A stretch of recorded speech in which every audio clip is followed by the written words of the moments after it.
আপনাকে সামনে একটা সিমের ভুঁইয়ের ভিডিও নিয়ে আসছি। এই গাছে অতিরিক্ত কিন্তু ডোগা ছিল। ডোগা আপনার ফলিকুর লাঠিব মারার কারণে কিন্তু ডোগা খাটো করা হয়েছে। ফলিকুর লাঠিব যদি না মারা হয়, দেখুন এই ডোগাটা একদম কুকড়া মেরে গিয়েছে। এই যত কুকড়া মারবে তত গাছের ফুলির কড়কি আসবে। সিম গাছের খুবই অসাধারণ একটি সিমের ভুঁই। দেখুন বন্ধুরা, ফলিকুল লাঠিব কষে মারবেন, ফুলির কড়কি আসবে। প্রচুর জালি পড়ে আছে ভুঁইটা, দেখুন এই যে সুন্দর জালি।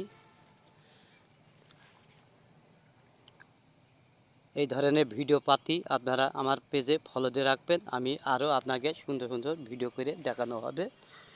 কিন্তু ফলিকুল লাঠিব মারাই লাগবে, নাইতে গাছের ফুল আসবে না। ভিডিওটা আপনারা শেষ পর্যন্ত দেখে যাবেন। ধন্যবাদ।